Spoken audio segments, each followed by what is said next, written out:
As I record this, it has been 1,561 days since Hollow Knight Silksong was announced.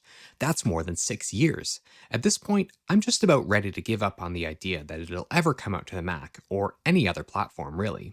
But there are some new indications that it's right around the corner, and it's not just that 2-second clip from the Switch 2 reveal. I know. That clip during the Nintendo Direct was exciting because it confirmed a 2025 release window for the game, but it doesn't necessarily mean anything. Take this. Silksong appeared during the Xbox showcase in 2022, and during that event, Microsoft confirmed that the game would be coming out later that year. Sound familiar? Well, we all know how that one turned out. Long story short, it definitely didn't release in 2022. Even so, after checking the evidence, the news is not all that bad. Turns out there actually are some small signs that Silksong might actually make its 2025 release window. There are even a few small but hopeful signs that Team Cherry hasn't forgot its promise to bring Silksong to the Mac.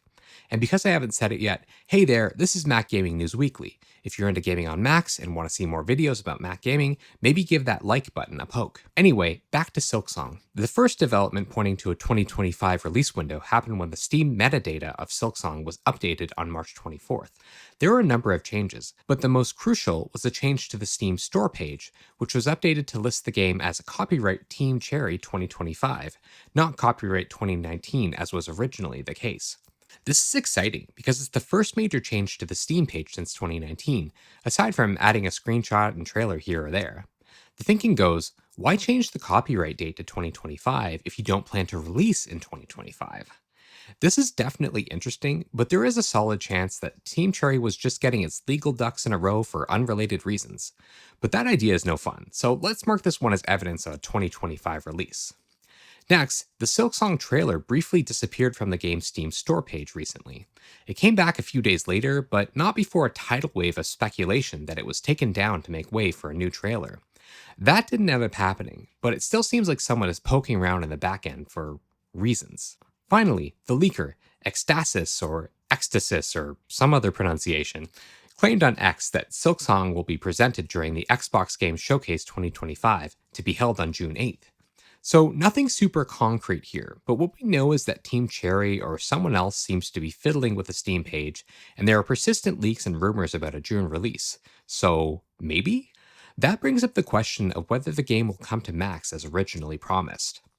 Well, there's not a lot of concrete evidence to go on in this regard, but a Reddit user recently pointed out that the Mac is still listed as a launch platform for the game on the Team Cherry website.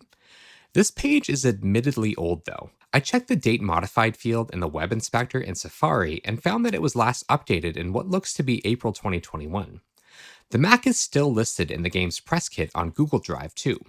So all we know for now is that, as far as Team Cherry is concerned, the Mac is still on the roadmap for the launch date, whenever that might be. While there's still a faint possibility that the Mac was quietly dropped and these materials just weren't updated, well, I'm kind of inclined to doubt that.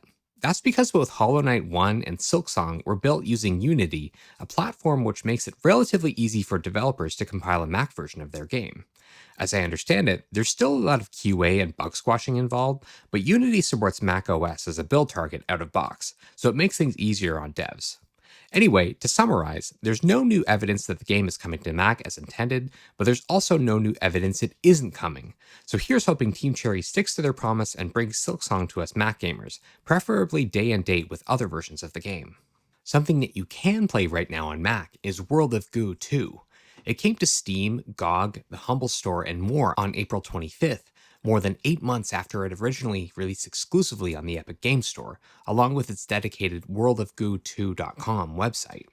I remember World of Goo 1 as one of the first great indie games. I originally played it on the Wii of all places, but it had a great art style and presentation, and it was a blast to play. And it was a novelty back in the late 2000s to play a game made by a small indie team. My feeling is that World of Goo 2 has suffered a bit by releasing at a time when gaming is flooded with indie games.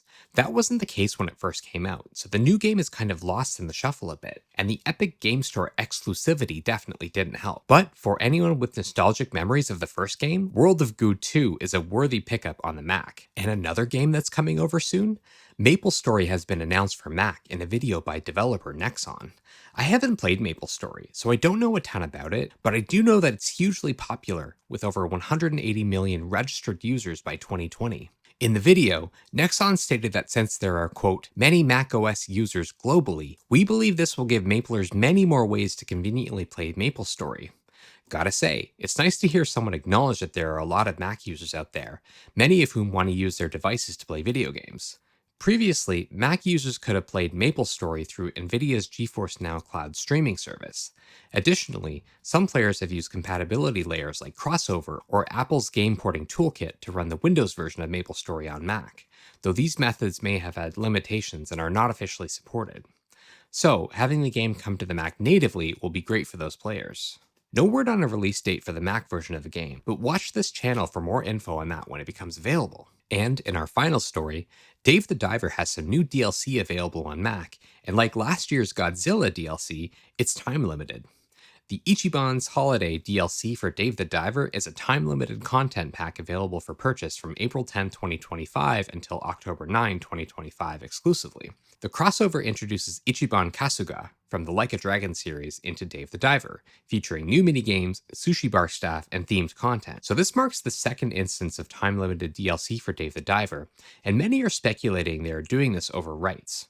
This is just speculation, but my feeling is that the developer is negotiating time-limited crossover deals with other devs to save on licensing fees. It's a bit sad they're doing this, and it seems consumer hostile, so if you're not into the whole time-limited thing, the only way to really protest this practice is to vote with your wallet and don't buy it. But for those who do want to check out this DLC, make sure you grab it before October 9th. And if you're looking for more Mac gaming news, click on one of the videos here. Thanks for watching!